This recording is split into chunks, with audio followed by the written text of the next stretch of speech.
Actually, I will deny it again, and I am not a kombucha maker. I just make it because it's part of my healthy snacks that I do every day. I usually have some dark chocolate, some dry nuts, and kombucha. Now, it is healthy or not, I will tell you later. But here in Italy, it is really hard to find kombucha, so I have to find my own resources and start making it my own. You can find actually cappuccinos, mochachinos, but kombuchino, not yet. Anyway, let's pour myself a glass of fresh kombucha made by myself, and then I explain you everything about it. Just bear with me. I am going to open the last batch, the one that you saw in the video, and usually gets really jumpy, aggressive, crispy, alive, wanting to come out and be drink. So let's see. Yep. I'm going to put this here so I want to show you how I open it. Yep, it's going to be another one of those that is jumpy. There we go. As you saw in the video, I wasn't making it up.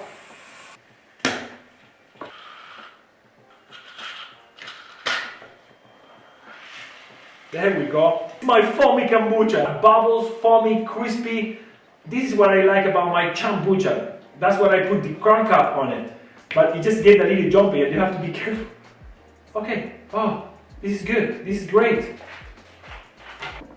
So let it be, and let's just wait until all the foam releases and goes out. So that way I can pour myself a nice glass of fresh kombucha. Anyway, I know you have things to do. I won't take much of your time, and I'm going to tell you step by step how I make this kombucha. First of all, I call it ChampBucha because it reminds me a lot of the champagne making or classic method of making, because it has 2 fermentations and time on a bottle and then enjoyable time afterwards. So let's talk about the beginning. So basically you need 2 things to make kombucha.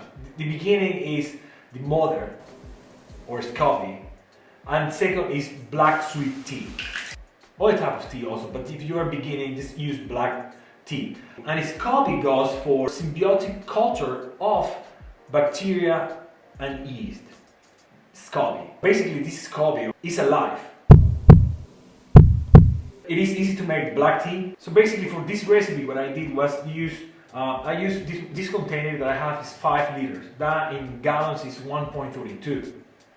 And what you have to do basically is just boil a little more of what your container is, because it's going to evaporate a little bit anyway. Put your black tea in immersion with it and let it rest for about 10 minutes. Then take the tea bags out, put some sugar, mix it and let it rest. And the hardest part of these 2 is just to find this SCOBY, because you need to find this SCOBY with a little bit of leftover juices from the previous batch that somebody made. So basically for this first fermentation, what you're going to do is just take this SCOBY and you're going to add it into your black sweet tea. You're going to let it rest for about 7 to 14 days. And the difference between more or less days is that the more days you leave it, the more sugar the yeast and bacteria is going to eat. And it's going to transform it into more bubbles, it's going to turn more acidic, and it's going to reduce obviously the amount of sweetness that the tea has. And this is also the first fermentation. And when I tell you about the second fermentation, I'm going to pour myself a nice glass of kombucha. Now I do have to use the chopsticks in order to keep back there the fruits, because I like to use whole fruits for my second fermentation, and this is what I was going to tell you. Once you have that, the first fermentation, you're going to take off, your SCOBY, and you put it aside, and you're going to keep some of this liquid with it, because this acidic liquid is going to help you to jumpstart this, your second batch and so on. So you always keep that. It's like a Solera kind of thing, right? You know, the whiskey making, you know, whiskey drinkers, how it works. Basically what you're going to do, I like to use these bottles. Some other people use all the bottles like these ones. They have this closing here, but I don't like to use them. I'll explain you why later. You're going to put some fruit in here, pour your first fermentation liquid in here. The fruits that you put on it, it will depend on you. I mean, usually you will use seasonal fruits, right? I like to use a lot of berries. Actually, for this recipe, I use a lot of berries and some citrus.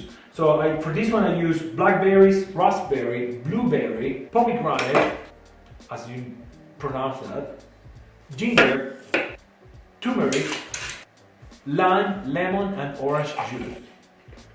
I use all these ingredients, a little bit of each one, because I like fresh kombucha. Then what you're going to do, in my case that I like to make ChampBucha, is just to use a crown cup. You're going to close it there and you're going to leave it there for about 3 to 7 days. This one actually that I just opened, I just left it for 4 days, and you see how much foam it got. And I think I have footage from one that I left for about 10 days. It was just too much. It was too explosive, too jumpy. And it is kind of dangerous to take the crown cap off, so just watch out. Anyway, what's going to happen is that liquid that you previously made from the first fermentation is going to have some yeast and bacteria alive still. And it's going to consume all the natural sugar coming from the fruit. And it's going to transform it into more CO2 bubbles. It's going to transform it into more acidic flavors. It's going to reduce the amount of sugar coming from the fruits. The more you leave it, you're going to get more crispy and bubbly kombucha. That's the way I like my kombucha. That's what I use a crown cup. If you want to pour, like in my case, I have 5 liters, right? Some tips about, you know, pouring from one container to another. I was trying to pour my tea from my pot into my glass container for the kombucha, and everything came out. Oh, fine. So I had to go and buy myself one of these pourers that winemakers or beer makers use. And it is really useful because what you do is it's like you squeeze this here. It has a release button here that you close, and as you take from the liquid, it's going to pour everything and it's going to be sealing here. And then you just pour in here, you put it in the bottle, open it, and all the liquid will come from one side to another side. So you don't have to worry about like lifting a lot of weight and liquids, you know? I find it to be really helpful to get one of these. Another thing that I like to use is the crown cups, because it will keep the foam and the CO2 and everything that is coming out from that second fermentation will keep it on place, and it's going to be then all in here in my kombucha. Now, if we talk about tasting, kombucha tasting, we have to start with the nose. And the first thing that I can pick in here is the freshness from the fruits. I cannot pinpoint which fruits are in here because I know which one they are, but you know, there are so many that it's hard to say. It is, what I can say is a little citrusy, it's a lot of citrus in here, and I can pick that up in my nose.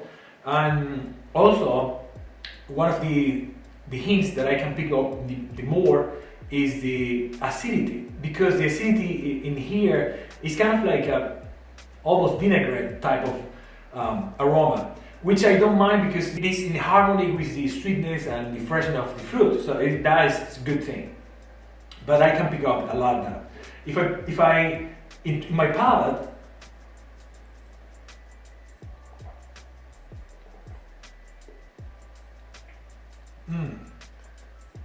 citrus again, but it's interesting because the acidity is not only coming from the citrus, but also vinaigrette type of flavor that is typical of kombucha.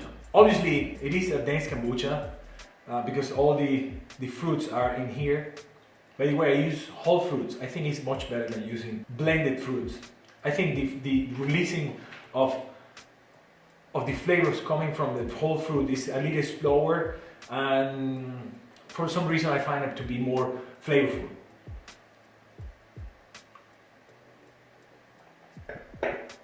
Bubbles, bubbles, bubbles, bubbles. Just like the drinks that I like, you know, coming from the classic method. You know, the bubbles that are in here are really refreshing. And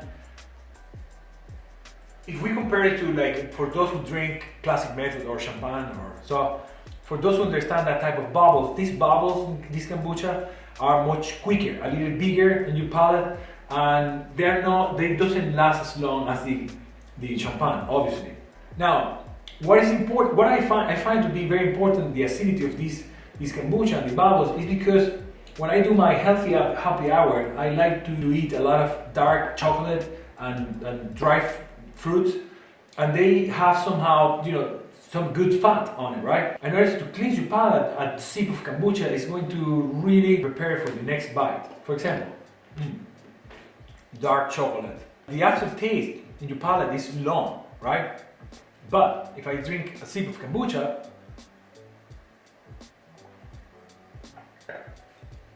the kombucha is going to take the whole, right? And it's going to cleanse like 80% of that aftertaste. Not that I am looking forward to erase that taste, but if I want a bite of my dry nuts, it will taste like chocolate nuts. In this case, peanut are more peanut and not chocolate peanut, right? Which is good. Also, the pair of these two are good. No, it's nothing wrong with it, but it's just pairing stuff. Like, for example, always comparing with the champagne. If you drink champagne and your pairing appetizers are like foie gras or anything prosciutto or anything that have some good happy fat on it, the acidity and the bubbles are again going to cleanse your palate, erase a little bit of that fat, make it clean again, and it's going to make your palate ready for the next bite. And the next bite is going to be amazing as the first one, and so forth. So there is a nice cycle that happens when you have acidity bubble drink. And just one more thing for the curious. You saw how I opened my kombucha, right? I just opened it, some of the fruits came out. It was a little messy, right? But this is a good mess. And some of the fruits still there. In the classic method making, that doesn't happen like that. I explain it real quickly because I find it to be really fascinating just to explain that little step. That last step that they make, I just love it. So basically, take a look at this picture, right? Sitting horizontal. And you can see all the yeast and sugar sitting on the bottle, right? But as the process is going to end up, they turn the bottle, day by day, upside down, right?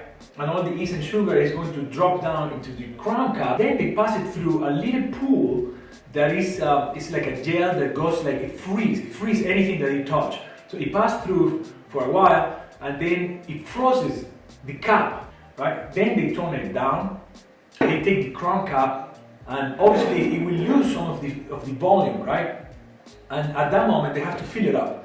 And each producer have their own sauce recipe. I call it the cocktail recipe because they make it with different things that they are not only champagne. Sometimes they can add brandy, but it's not like it's going to turn into brandy flavor, right? But it's going to change the whole flavors, and it's going to be more interesting.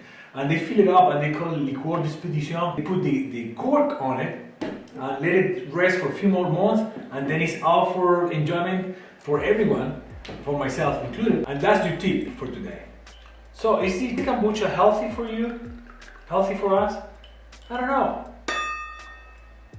I read many misconceptions about it. To be honest, I cannot put my hand on it that it's healthy for you, but having so much natural stuff, I doubt that it's bad for you. I'm not a doctor, so I cannot tell you if it's good for you. I only know that when I have my healthy happy hour in the morning with kombucha, chocolate and nuts, this is how I feel like. I feel like going for a bike ride. I feel like doing some exercises. And now and then I check my pipe to see if my high note is still there.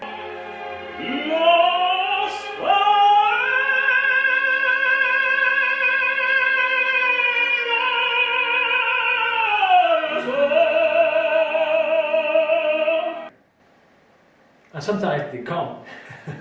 I find it to be really interesting though. Anyway, this is my kombucha, my ChampBucha. I hope you enjoyed this video. And if you have any questions about ChampBucha or kombucha, just write in the comments below this, and I'll be happy to answer. If you like this video, just like it. If you don't like it, like I always say, just don't like it. I'll be your therapy. We can talk about, you can lay down, I can give you some kombucha and you can tell me about your problems. I won't resolve it, but we can have a good time. Anyway, cheers. Thank you for watching. Lì dentro. E io stavo facendo Kombucha. It's supposed to be sleep time, you know that, right? Non devi mangiare tutte, eh? Sì. Ancora una. Vai. Ah, oh mamma mia! E ciao Lele!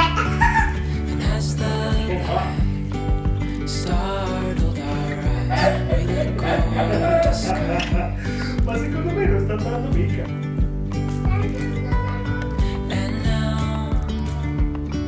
Something in the air and a sparkly shimmer on our skin, restoring everything.